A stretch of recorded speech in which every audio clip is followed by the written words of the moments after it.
Hola, ¿cómo están? Buenas noches. Una vez más llegando hacia sus hogares desde aquí de nuestra casa. Para algunos que decían, uy, cómo extraño viernes. Hoy es viernes. Algunos que decían, cómo quisiera que el día tenga más de 24 horas. Ahora tienen 24 horas para estar en la casa con la familia. Y otros decían, cómo quisiera que la semana tenga más de 7 días. Bueno, ahora tienen bastante tiempo para estar en casa. Y por eso dice la Biblia, a los que aman a Dios, todas las cosas les ayudan para bien. Antes de compartir la palabra del Señor, quisiéramos escuchar un himno muy precioso y poder recordar lo que el Señor tiene para nosotros.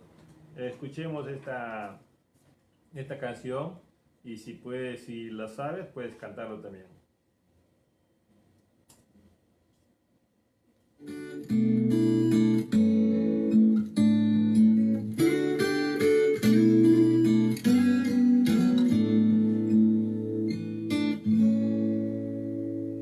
Tan triste y tan lejos de Dios me sentí, y sin el perdón de Jesús.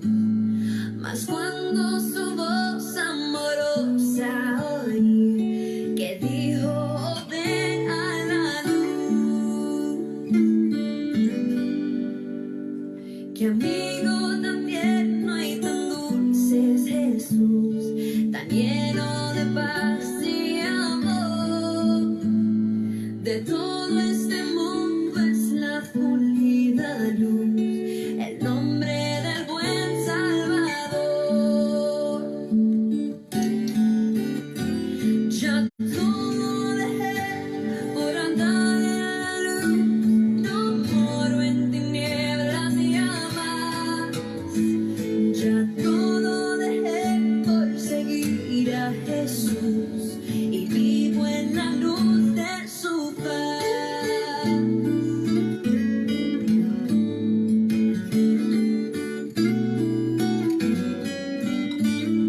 De mi alma el anhelo por siempre será más cerca vivir de la cruz, gozando poder y pureza me da la sangre de Cristo Jesús. Ya todo dejé por andar en la luz, no moro en tinieblas ni jamás. Ya todo dejé por seguir a Jesús y vivo en la luz de su paz.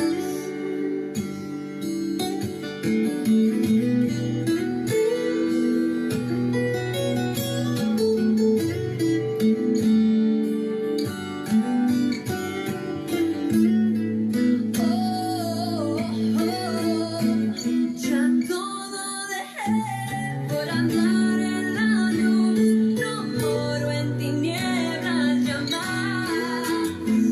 Ya todo dejé por seguir a Jesús y vivo en la luz de su paz.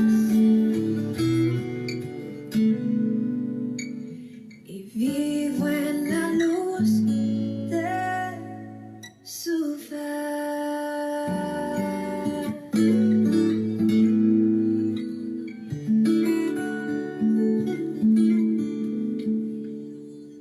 Muy bien, la canción que acabamos de escuchar habla de que uno ha dejado todo para seguir al Señor y vivir en su paz.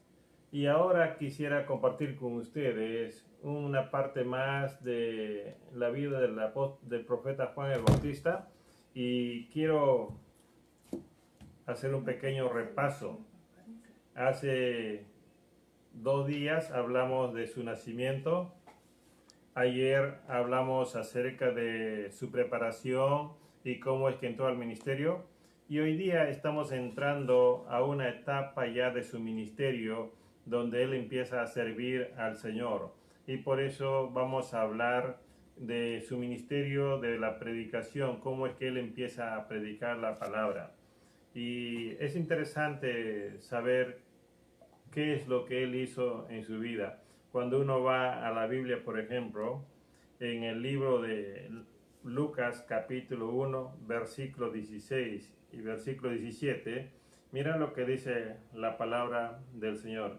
En Lucas capítulo 1, versículo 16 dice, y él hará volver a muchos de los hijos de Israel al Señor su Dios, e irá delante de él en el espíritu y poder de Elías, para hacer volver los corazones de los padres a los hijos y a los desobedientes a la actitud de los justos, a fin de preparar para el Señor un pueblo bien dispuesto. Desde Malaquías se habla de que Juan iba a venir para preparar el camino del Señor. Y Malaquías ya había dicho qué es lo que iba a hacer. Ahora, cuando el ángel de visita a Zacarías, le dice qué es lo que va a hacer Juan el Bautista. Juan tenía que predicar para que los corazones pudieran prepararse y estar dispuestos para la venida del Señor Jesús o para encontrarse con Él. Eso es lo que hizo Juan, predicar la palabra, un mensaje de parte de Dios, ¿para qué? Para que las personas pudieran encontrarse con su Señor. Ahora, ¿qué es lo que predicó Juan? Algo muy sencillo que todos nosotros debemos hacer y entender. Cuando uno va al Evangelio de Mateo, era un evangelio paralelo, y en ese evangelio paralelo en Mateo capítulo 3, versículo 7, mira lo que dice la palabra del Señor. Dice, pero cuando vio que muchos de los fariseos y saduceos venían para el bautismo, les dijo, camada de víboras, ¿quién os enseñó a huir de la ira que vendrá? Esta porción de la escritura de Mateo es interesante entender. La conducta de la sociedad de ese tiempo y lo de ahora es lo mismo. La conducta de ese tiempo y desde antes era de rebeldía y de viveza. Estamos en cuarentena en estos días, pero ¿qué pasa? A las personas no nos gusta obedecer.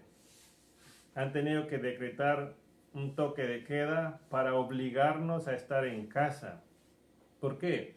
Porque no nos gusta obedecer. No queremos actuar de buena voluntad, aún sabiendo que lo que tenemos que hacer. Y se tiene que poner rigor para recién poder obedecer. Y así es. Ahora, Juan estaba predicando cerca del río Jordán y dice el texto que hacia él se acercaban fariseos y saduceos. ¿Quiénes eran? Eran líderes en su tiempo. Podríamos decir que eran políticos y eran religiosos. Gente importante en su tiempo en la sociedad de Juan el Bautista. Ahora se acercaban a Juan. ¿Para qué? Para ser bautizado. Y uno diría, pues no, la gente, los políticos, los religiosos se están acercando para bautizarse. ¡Qué bueno! ¡Gloria a Dios! Es un tiempo especial. Pero aquí hay que detenernos un poco. ¿Qué vio Juan? Juan no se alegró por esto. Juan no se dio inmediatamente a bautizarlos, sino que los calificó. ¿Y cómo los calificó? Como camada de víboras. Camada de víboras. Mira, ¿qué significa una camada de víboras? El término camada significa hijos o discípulos. En otras palabras, está diciendo, ustedes son hijos de víboras. Ahora, la víbora que aquí se menciona es una serpiente venenosa, que mata. Y cuando Juan dice camada de víboras, está diciendo que las personas de ese tiempo, los religiosos y los políticos, eran como hijos de serpientes. ¿Por qué? Por la conducta de ellos. Actuaban con violencia, actuaban con astucia, con mentira, causaban muerte, causaban dolor. Eso es lo que causaban. Entonces, es como nuestra sociedad de este tiempo. Y el Señor Jesús, después de Juan, vino y entró al ministerio, y a las mismas personas que Juan los llamó camada de víboras, el Señor también les dijo lo mismo. Cuando uno va al Evangelio de Mateo, capítulo 12, Mateo capítulo 12, el versículo 34, mira lo que dice la palabra del Señor. Camada de víboras, ¿cómo podéis hablar cosas buenas siendo malos? Porque de la abundancia del corazón habla la boca. ¿Se dan cuenta? Entonces, ahora, no solamente Juan los califica como camada de víboras, ahora el Señor Jesús también. ¿Por qué? Porque toda la sociedad, en todo el tiempo, siempre ha vivido de espaldas a Dios. Ahora, con esa condición que tenían los fariseos y los saduceos, de hecho que no podían salvarse. Aun cuando Juan los bautizara, no podían salvarse. Ahora, mis hermanos, ¿qué más dice Mateo? Juan le dice, camada de víboras, ¿cómo escaparéis? ¿Quién les enseñó a huir de la ira venidera? Ahora, es interesante esto. Las personas pueden terminar condenándose en esta tierra y nunca salvarse. Y así pueden terminar. Y ahora, ¿por qué se acercaban a Juan? Porque ellos en su conciencia habían sido movidos. Por eso Juan le dice, ¿quién les enseñó? Ahora, aquí el verbo enseñar es acercarse a alguien y advertirle en secreto. ¿Por qué ellos llegaron a bautizarse a Juan? ¿Quién les ha dicho? Su conciencia. El hombre en su conciencia sabe que está mal. En estos días, con todo lo que está pasando a nivel mundial, tal vez su conciencia les habla que están mal. El otro día vi una imagen de un hombre arrodillado en un templo en Europa por todo lo que está pasando, y este hombre muchas veces se ha definido como ateo y ahora estaba en un templo arrodillado, tal vez movido por su conciencia, buscando una respuesta, una ayuda. Así es. Mis hermanos, Juan, ¿qué es lo que hizo con su predicación? Mostrarles la condición espiritual que tenían los fariseos y los saduceos. Si uno quiere predicar la palabra del Señor, tiene que ayudarle a las personas a entender cuál es su condición espiritual. De lo contrario, no podrán volverse a Dios, no podrán salvarse. El hombre debe saber que está viviendo mal. Y lo que ha llegado al Perú o al mundo en este tiempo es una señal de lo que va a venir después. Esto es solo una señal. Va a venir cosas peores. Y por eso nosotros que somos cristianos, que somos de la iglesia, que conocemos al Señor Jesús, necesitamos predicar la palabra. En segundo lugar, Juan no solamente les habló de su condición, le dijo camada de víboras, sino que Juan les exigió algo, les exigió un cambio. Por eso, ahí en Mateo capítulo 3, el versículo 8, mira lo que dice la palabra del Señor. Por tanto, dad frutos dignos de arrepentimiento. Eso les exigió. Y eso es lo que Dios exige a todo pecador que se arrepiente, que pueda mostrar frutos de su arrepentimiento. Y Juan dice algo más, y no presumáis. Y no presumáis. Cuando alguien quiere volverse a Dios, debe tener en cuenta o debe tener una actitud de reconocer su mala conducta. Y en segundo lugar, debe tener una disposición para aceptar los cambios que tiene que hacer, que viene de parte de Dios. O sea, tiene que estar dispuesto a aceptar los cambios. Y muchos no están dispuestos a esto. Juan le dejó las cosas claras a estas personas, a los fariseos y los saduceos. Dad frutos dignos de arrepentimiento. Y uno se pregunta, ¿cuáles son los frutos dignos de arrepentimiento? Bueno, necesitamos reflexionar en esto. Lo que Juan le está pidiendo es que muestren por fuera lo que ya son por dentro. Si se han arrepentido, si están volviendo al Señor, si están viniendo al Señor, entonces ha habido un cambio interior. Ahora se tiene que ver por afuera lo que ha ocurrido por dentro. Y para que quede claro, Juan le dice, no presumáis. ¿Qué es presumir? Bueno, es hablar bien de uno mismo. Uno pensar bien de uno mismo. Y eso es lo que no debemos hacer. No es suficiente pensar bien de ti mismo. De nada sirve eso. Aún pasar por la sala del bautismo no le iba a servir a estos hombres. Necesitamos verdaderamente de nuestro interior reconocer que hay algo malo dentro de nosotros. Por eso Juan dice, muestren frutos dignos de arrepentimiento. Ahora, ¿qué debían mostrar?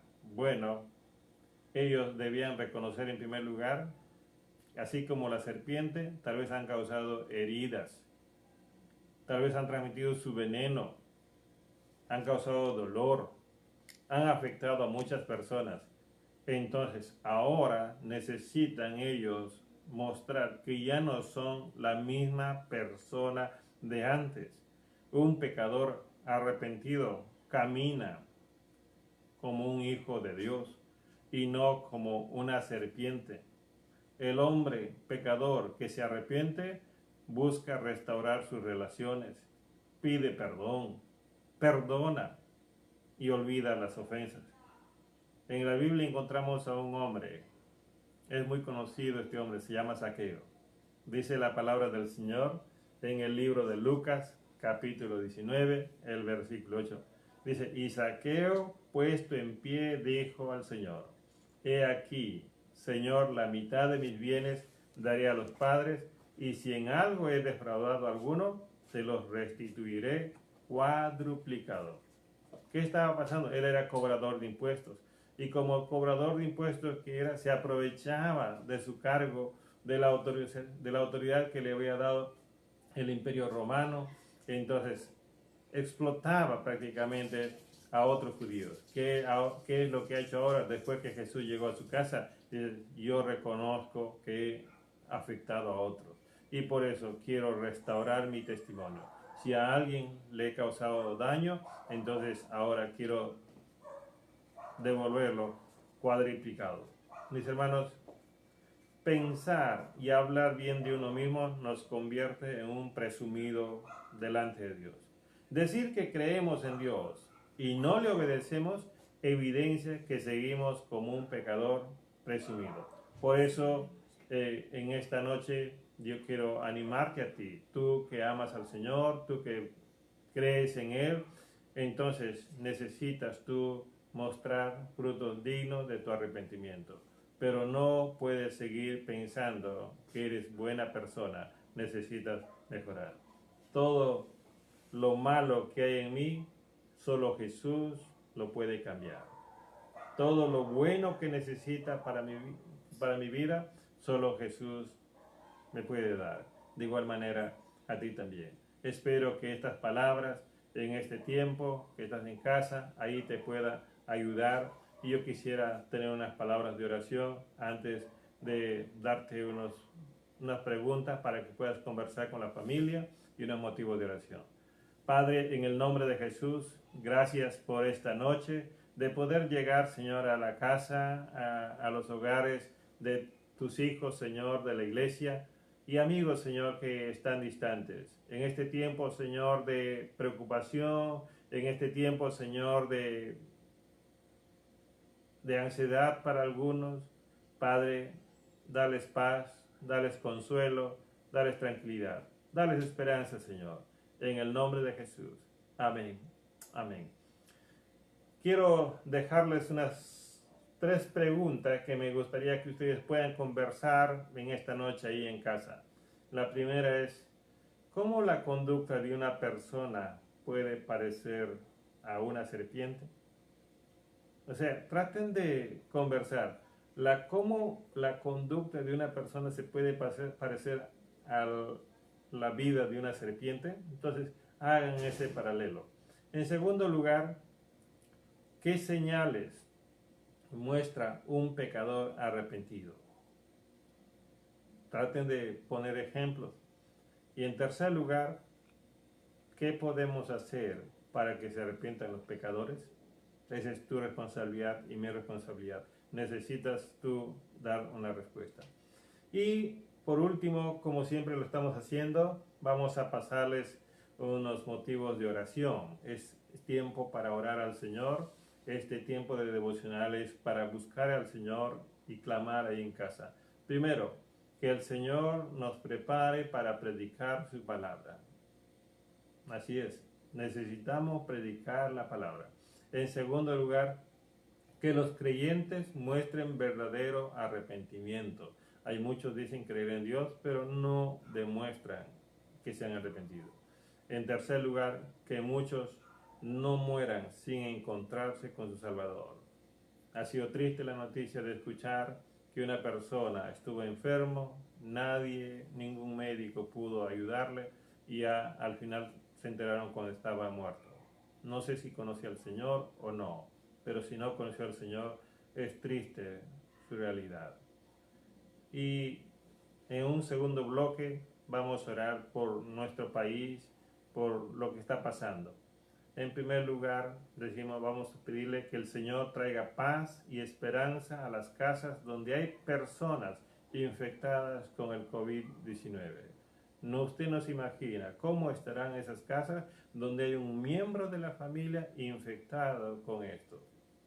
Así es de espanto tal vez. En segundo lugar, que pronto se termine la cuarentena en nuestro país.